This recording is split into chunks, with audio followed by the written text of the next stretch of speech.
Lundi 16 janvier, l'émission En Aparté diffusée sur Canal+ a accueilli Basile Boli, ancien footballeur de l'Olympique de Marseille et ami de Bernard Tapie. L'invité est revenu sur son amitié avec l'ex-patron de l'Homme et sur leur dernier échange avant sa mort où Bernard Tapie s'est excusé à demi-mot pour les propos qu'il avait éhoussés à son égard dans le passé. Bernard Tapie et Basile Boli ont entretenu une relation forte, mais quelque peu tumultueuse. Dans son livre Mémoires d'homme paru chez First Edition le 22 septembre 2022, l'ancien footballeur a livré un témoignage sincère sur cette amitié avec celui qui s'est fait connaître comme homme d'affaires et homme politique, décédé d'un cancer le 24 août 2020.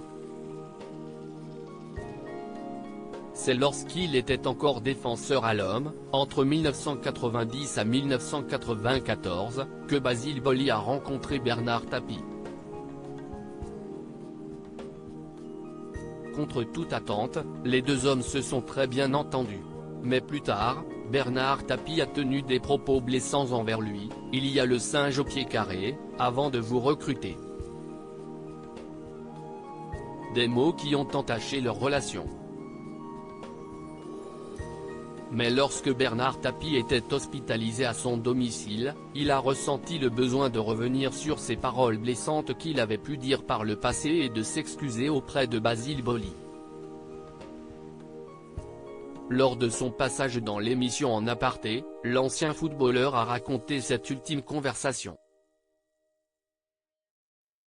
Basile Boli, ses adieux déchirants à Bernard Tapie. Il se souvient avec exactitude la manière dont Bernard Tapie lui a fait des excuses, à demi-mot, mais plus que sincères, « Il est en train de me parler.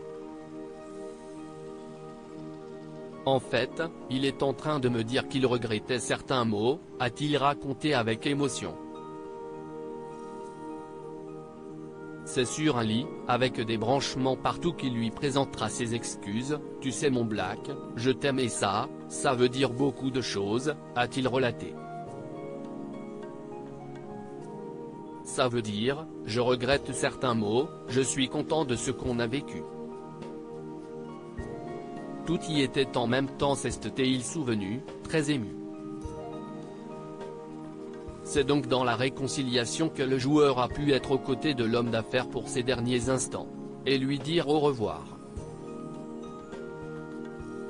Une belle histoire d'humilité et de pardon.